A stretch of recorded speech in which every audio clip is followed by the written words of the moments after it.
နေရသူကိုမုံမိတယ်ဓမယန်ကြီးဖះကိုရောက်တည်နဲ့နေရသူကိုတရိယာမိတယ်ပြီးတော့နေရသူကိုတရိယာလိုက်တည်နဲ့စိတ်တွေလေးလံလာမိတယ်အဖတက်တဲ့သားအကိုတက်တဲ့ညီမရတက်တဲ့လင်းအဖြစ်တမိုင်းတွင်ခဲ့တဲ့နေရသူဒုရဲ့အကြီးမားဆုံးဓမယန်ကိုကြီးဖះကိုဒေါသအာဃာတအကြောက်တရားတွေနဲ့တည်ခဲ့တဲ့နေရသူရဟန်းပြိုတွေကိုအတွင်းလူထွက်ခိုင်းမင်းအမိတ်တိုင်းတသွေမတိန်လိုက်နာဖို့စေခိုင်းခဲ့သူနေရသူနေရသူရဲ့မင်းကြောင့်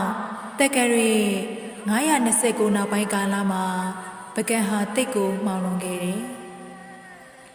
ပပလျာလာရောင်အောင်မှာခိုင်ခိုင်မက်မက်တည်ရှိနေတဲ့ဓမယကြီးဖះကိုကြည့်ရင်နေရသူကိုအလိုလိုမုံလာမိတယ်ထီနန်စီးစိမ်အာနာအတွက်နဲ့မကြမ်းမှာအနာတဲနေတဲ့ခမီးတော်အလောင်းစီသူကိုနမ်းမော်ကဆွဲချရွှေကူကြီးဖះရဲမယ်ခေါင်းအုံးနဲ့မင်းဖိတက်ခဲ့တာလေမင်းတိတ်ကိုအကျဉ်းနာကင်းနေတယ်သူနောက်ပြီးတော့မင်းဟာမာရှာလဲများတယ်ပန်တကူမထင်းနဲ့အကူတော်မင်းရှင်စောကိုတော်ကီတွေနဲ့အပိုင်ချုပ်ပြီးထီးနန်းကနှင်ထုတ်ဖို့လုပ်ခဲ့သေးတာလေ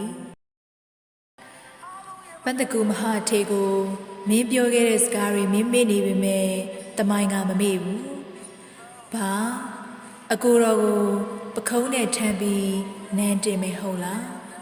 မင်းစကားတွေကိုယုံခဲ့မိတဲ့ပန်တကူမဟာထေကမင်းရှင်စောကိုခေါ်အလားဟိတ်ဟန်အပြေနဲ့မင်းပခုံးထမ်းပြီးနန်းတင်ပြသေးတယ်အဲ့ဒီညမှာမင်းရှင်စောရဲ့ယုံကြည်မှုကိုချနေပြီးစားတော်စားပွဲမှာအစိတ်သွင်းမင်းတက်ခဲ့တာကရောနောက်ထပ်ညင်းဆိုနိုင်အောင်မလားဒါဟာရာဇပရိယေလို့မင်းမျက်နှာပြောင်တိုက်ပြီးပြောအောင်မလားအမှန်တရားကိုမခံစားတတ်မှုကမင်းကိုတက်ခဲ့တာနဲ့တူအိမ်သာတက်ပြီးရေမစေးတဲ့ယောက်ျားကိုဘယ်မယားကကြည်ပြူမှလဲနဲ့တူမင်းဟာရှင်ဘီရင်တပါအိမ်သာတက်ပြီးရေစေးရမယ့်ဝတ္တရားကိုနားမလဲတာလားဒါမှမဟုတ်အရွယ်တိုက်တက်တာလားမင်းမယားကညစ်ပတ်တဲ့ဘရင်ကိုယွန်းနေဆိုတဲ့စကားကိုတော့မင်းမခံနိုင်ဘူးအဲ့ဒီနောက်မှာဓာတ်ထက်ထက်နဲ့ခုတ်ပိုင်းခဲ့တာကတော့မင်းလွန်တာပေါ်နေတဲ့သူပြီးတော့နောက်ဆုံးတစ်ချက်အဆိုအဆုံးကဖျားတဲတဲ့အနုပညာသမားတွေကြတော့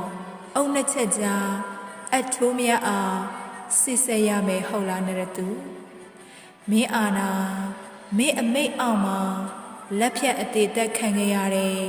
ပယံသမားတွေရဲ့ကျိန်စာစုခဲ့လေသလားနဲ့ရသူဓမယန်ကြီးရဲ့စစ်ဆက်တဲ့အုပ်လွှာတွေကိုမြင်တိုင်းမင်းရဲ့ရုံမာရိုင်းဆိုင်မှုကိုတန်ဝေကယူမိတယ်နဲ့ရသူရဲ့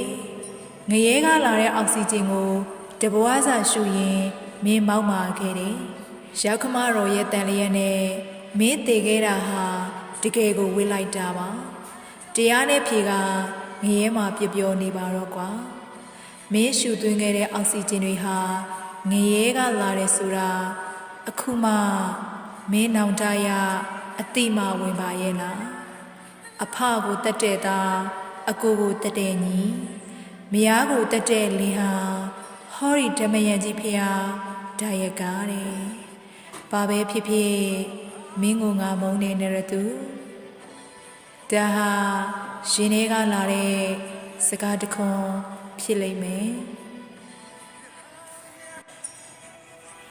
ပကံမင်းဆက်တည်းရဲ့မင်းဆက်တစ်ပါးဖြစ်တဲ့နေရသူရဲ့တမိုင်းချောင်းလေးကိုစိတ်ပါဝင်စားစွာနားထောင်ပြီးတဲ့အတွက်အားလုံးကိုကျေးဇူးတင်ပါတယ်ရှင်ဒီနေရာလေးကနေပဲ